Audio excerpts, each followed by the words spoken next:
បាទបងប្អូនថ្ងៃនេះសូមនាំអារម្មណ៍បងប្អូនទៅមើលទេសភាពដ៏ស្រស់ខៀវខ្ចីលាយឡំជាមួយនឹងសម្រស់ធម្មជាតិព្រៃភ្នំជាមួយនឹងពពកខៀវ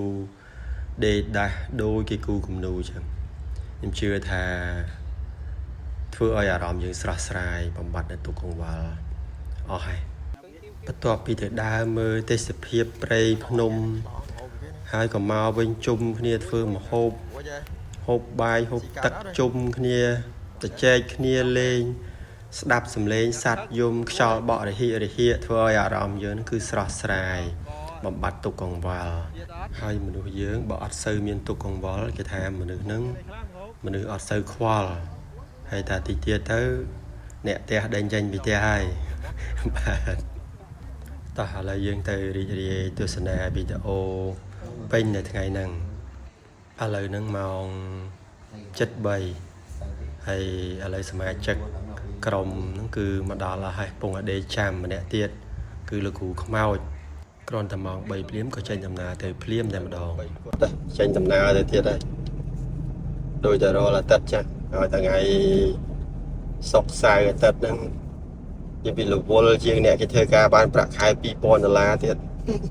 អត់ហ៊ានឈប់ទេម្នាក់ក្រោយពីឡើងឡានហើយជជែកគ្នាបានមួយផ្លែតម្នាក់ក៏អ្នកខ្លះសំងំដេកហើយខ្ញុំនៅបើកឡានម្នាក់ឯងនឹងក៏ប្រហែលជាខ្ទង់1ម៉ោងកន្លះក៏ទៅដល់មុងមូលកទួតអ្នកខ្លះក៏គេហៅថាផ្សារកទួតហ្នឹងហើយទៅដល់វងមូលកទួតឬក៏ផ្សារកទួតហ្នឹងគឺមានរូបដំរីជាសញ្ញាគឺវាមានដំរី3ដំរីធំ2និងកូនដំរី1ហើយបើយើងបាត់ឆ្វេងយើងទៅខាង99ឬក៏ទៅពាំងកលែងបើយើងបាត់ស្ដាំយើងទៅអមលាំងហើយបើយើងទៅត្រង់គឺយើងទៅខាងផ្សារជួមឬក៏ទៅក្នុងផ្សារហ្នឹងគឺទៅត្រង់ហ្នឹងហើយថ្ងៃហ្នឹងគោលដៅរបស់យើងគឺយើងទៅផ្សារជួមបន្ទាប់ពីយើងចេញពីវងមូលកទួតនឹងបានប្រហែលជាខ្ទង់40នាទីយើងក៏ទៅដល់គោលដៅរបស់យើងគឺទៅដល់ឃុំជួមហ្នឹងហើយខ្ញុំទៅដល់ឃុំជួមហ្នឹងគឺរវល់តែដើរមើលទេសភាពនឹងគេទម្លាក់ឲ្យវាយអាវ៉ាន់ហ្នឹងឲ្យរត់ចោលខ្ញុំទៅតាក់លោកទីអីអស់ហើយខ្ញុំដើរមើលតែទេសភាពជីឡានមើលទេសភាពពីអ្នកជាងបើនឹងមិនសូវបានលេងអាលោកលេងអីគេទេថ្ងៃហ្នឹងរវល់តែលងនឹងសម្រស់ធម្មជាតិខៀវខ្ចីពេកភ្លេចនឹកឃើញថាថ្ងៃហ្នឹងគឺយើងអត់បានដាក់ម្ហូបពេលថ្ងៃទៅគឺយើងបានដាក់តែបាយពេលព្រឹកសម្រាប់ហូបទេឥឡូវហ្នឹងតាក់អាលោកក៏មិនបានតាក់អត់មានបានអាលោកបានអីហើយក៏ភ័យខ្លួនហ្នឹងអូនបើហ្នឹងក៏បែកកំណត់ទៅដើររើសខ្យងដើម្បីយកទៅស្ងោរហូបព្រោះយើងបានដាក់ឲ្យវាយអាវ៉ាន់ប្រដាប់ប្រដាទៅដែរតែអត់បានដាក់ម្ហូបសម្រាប់ពេលថ្ងៃទៅទេឥឡូវនេះគឺកំពុងតែចុះទៅរើសខ្យងនេះខ្ញុំនឹងអូនបើនេះ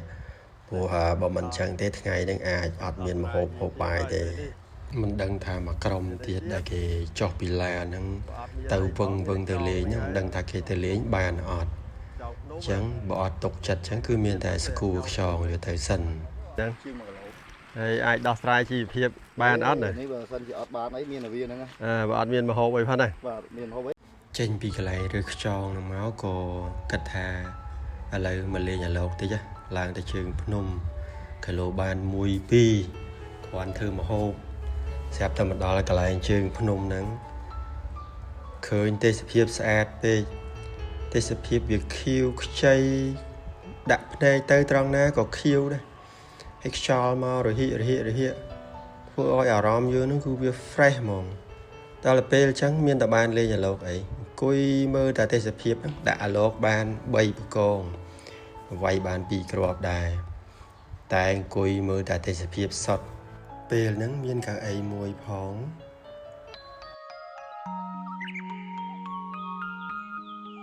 ចេញពីមើលទេសភាពមកក៏រុះរាន់មករកគ្នាបញ្ញាប់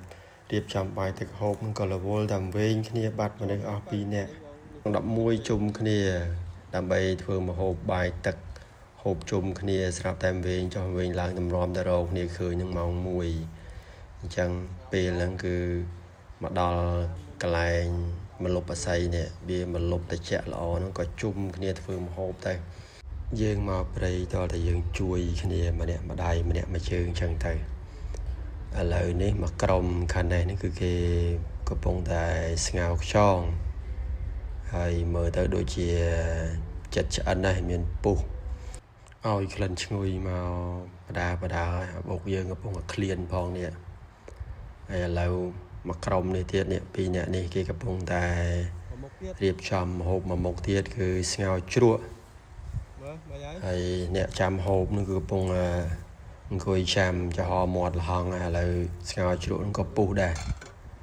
ទីទៀតបានហូបហើយមិនដឹងហូបកើតអត់ទៀតទេព្រោះឥឡូវវាដូចជ្រុលម៉ោងច្រើនពេកហើយចូលម៉ោង2ហើយនេះម្ហូបទៅមិនឆ្អិនដូចខ្ញុំបាននិយាយមុនហ្នឹងរវល់តែអំពេញគ្នាខាតពេលវេលាអស់2ម៉ោងដោយសារតែរឿងវែងគ្នាហ្នឹង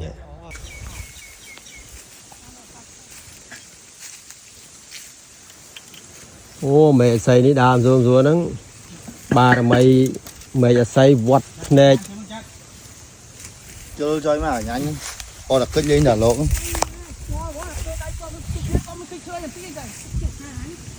គ្រាន់តែបាយម្ហូបឆ្អិនគឺអត់មានបង្អង់ពេលទេទាញចានបាយចានសម្លទាញកៅអីតុកអង្គុយឈ្ងោកហ្មងអត់មានហៅបងអីមួយម៉ាត់ទេបងប្អូនខ្ញុំល្អមើលណាឥឡូវបងប្អូនអត់ជឿមើលឈ្ងោកយកហ្មងអត់មានបានហៅបងអីមួយម៉ាត់ទេហើយខ្ញុំក៏អត់មានបង្អង់ពេលវេលាអាយុដែរព្រោះយើងធ្លាប់ជាកូនសិស្សលោកបាត់ពិសោធន៍ហូបបាយហូបទឹកជុំគ្នាហ្នឹងគឺត្រូវតែអត់មានពជាពេលបានទេបើថាគេហៅយើងត្រូវប្រុចភ្លាមហ្មងតែចូលមិនតាន់ហ្នឹងគឺចានវិលខ្ញាល់ដូចកទេឡង់អញ្ចឹងខ្ញុំអត់មានបង្អង់យូរទេក៏ចូលទៅដួសបាយដួសទឹកអង្គុយដាក់មួយឆ្អែតគេដែរទៅព្រោះអស់កម្លាំងហត់ងើបតាំងពីម៉ោង2ហើយបើកឡានទាំងទៅទាំងមកព្រោះខ្ញុំបើកឡានទាំងទៅទាំងមកហ្មងជាងខ្ញុំរៀងហត់ជាងគេតិចចឹងបានពេលធ្វើម្ហូបធ្វើបាយធ្វើទឹកខ្ញុំអត់សូវបានជួយពួកគាត់ទេដោយសារតែពួកគាត់យល់ថាខ្ញុំអ្នកបើកឡានខ្ញុំរៀងហត់ពេលមកព្រៃម្ដងបានអង្គុយហូបបាយហូបទឹកជុំគ្នាជជែកគ្នាលេងនៅក្រោមព្រៃអាស័យហ្នឹងឲ្យខ្យល់វាមកលហៀអាស្លឹកអាស័យនេះវាផាត់ជាមួយនឹងខ្យល់ឬសូប្រាវធ្វើឲ្យយើងហ្នឹងវាដាក់បាយទៅរត់តែឆ្ងាញ់ទៀតបូករួមតែយើងកំពុងតែឃ្លានញ័រដៃញ័រជើងផងហ្នឹង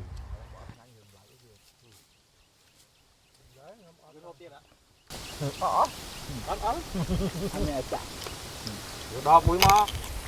ចាំចាក់ចូលខ្ញុំមិនមកចាំផុតមកចាំបាយចាក់អ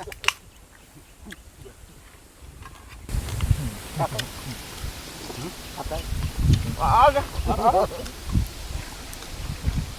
ចាំតែពេលហ្នឹងចូលទៅលួយអញ្ចឹង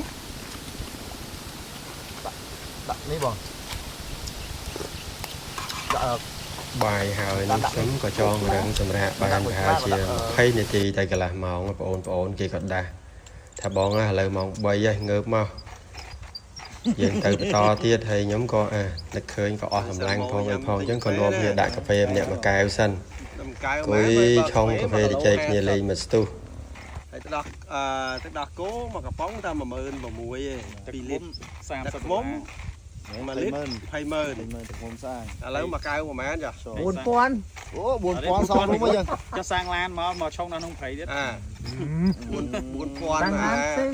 អូស៊ីមិនចំណេញឥឡូវបែប$5អញ្ចឹងអញ្ចឹងអានេះមិន Starbucks មែនទេហូបអត់ចឹងនេះ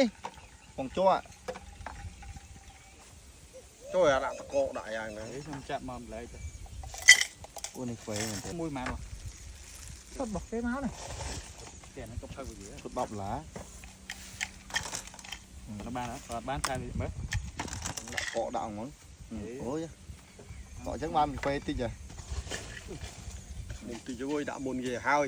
អស់ឥឡូវហើយអូខ្វែគេយកចានជ័យឲ្យគេដាក់ច្រើនពេកជួយកើតទេណាំផឹកអត់ nè phê che lui đánh cà phê mà cao 50 ôi chờ lo mà cao 50 mà cả lô 50 lầu 50 bạn em chờ lắm á tên tập pi khăm ấy nó đau gì đấy មុំ1លីត្រ20,000 mỗi một lít là 20,000 ចុយណាទឹកណាកាហ្វេ ចាញ់ទៅអស់ xong nè mà trời sao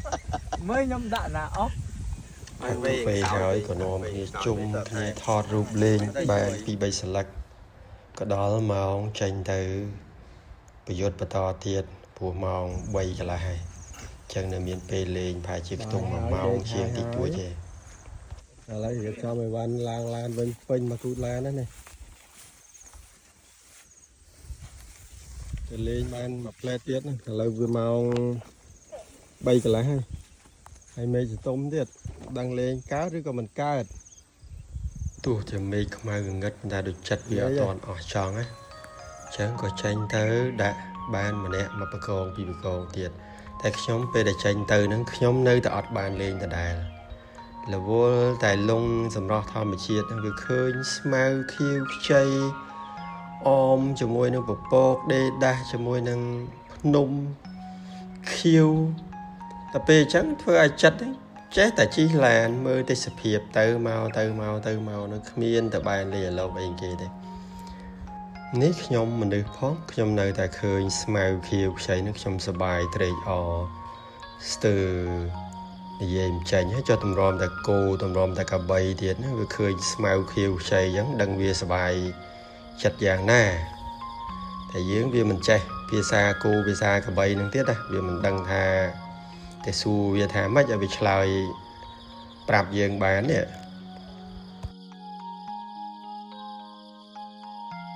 ស្រាប់តែជិះឡានសុកក៏មិនសាប់សល់នឹកឃើញថាដាក់មកបកងគេឯងទៅកុំឲ្យថាមិនបានដាក់មកបកងហ្នឹងក៏មិនបានទៀតគឺអំបិល